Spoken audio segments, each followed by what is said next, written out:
All right. Welcome to this week's episode of Mr. Wizard's Workshop, episode 33. It is productivity principles, and this is number 7. So in last week's episode, I discussed the 6th of a group of core principles for personal productivity. These productivity principles are the mindsets, beliefs, paradigms, patterns, and mental models, which can be the foundation to build all of your productivity techniques, systems, and practices on. Last week's principle, number 6, was focus your talents and your strengths on your biggest opportunities. So as a reminder, a couple of the key points from last week's episode was in life, there are only a relatively few things that really matter. And if you focus and work on only or primarily those things that matter most each day, your biggest opportunities, you will achieve huge long-term success. This week, we're going to drill down into productivity principle number 7, which is your future can either be an extension of your past or something new that you can create. So for many people,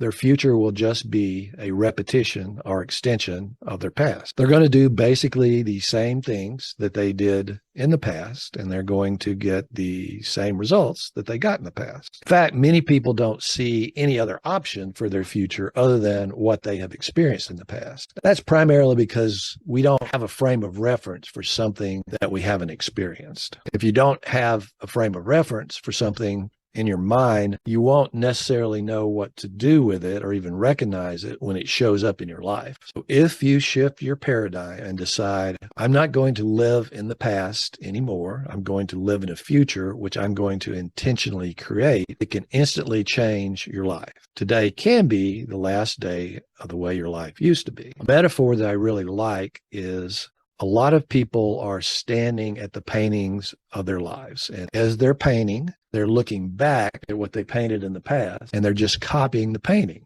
So it is pretty much the same thing over and over. Instead, you can turn around, look at the blank canvas in front of you, and ask yourself, what do I want to do with it? So quick recap, your future can be an extension of your past, or it can be something new that you intentionally create. But to do that, you have to let go of the past. So I pulled in a few quotes from folks because, as you guys know, I really enjoy getting quotes from a diverse group of people. Sooner or later, we've all got to let go of our past. Dan Brown, highly successful author.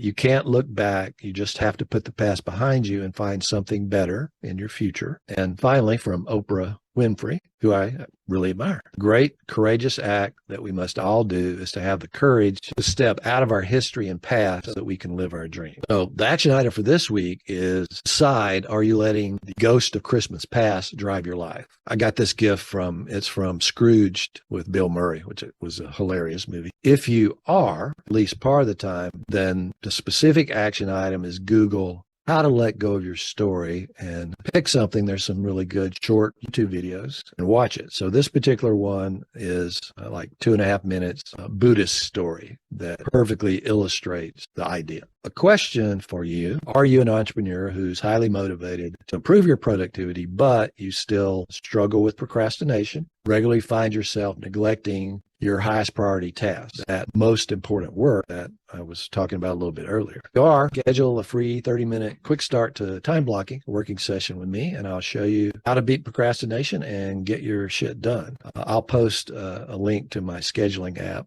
in the description, but just so you know, that's what it's going to look like. So I'm a master of time blocking, and I can help you master it also. So I have a very limited number of time blocks available in my calendar. Want to have a call, grab a slot while you can. As usual, if you found the video recording this live workshop useful, like, and if you haven't already subscribe to the channel. If you know someone who would benefit or enjoy the video, send them the link. And as always, if you have any questions or comments, post them. I always respond to posts. Time to open up the floor for questions and answers. Happy Sunday. You too, Morris. Happy Sunday to everybody. Hi, Gina. Glad you could make it today. I have one thing to say. Yeah. Obviously, I let go of my past for the last 40 years of my life. I was either preparing to be a university professor or I was a university professor, and now I'm an entrepreneur. However, one thing I think we need to do is take stock of the strengths that we have that we can bring into our new life.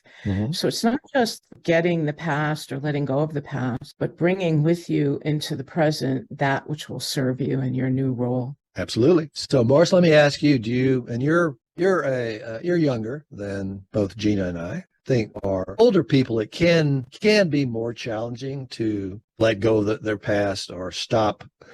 In other words, don't get fossilized. I think both Gina and I are doing a pretty good job of that. But do you think that you ever have cases where you're stuck a little bit too much in the past or your previous experiences, such that it keeps you from envisioning your ideal future? Yes, all the time.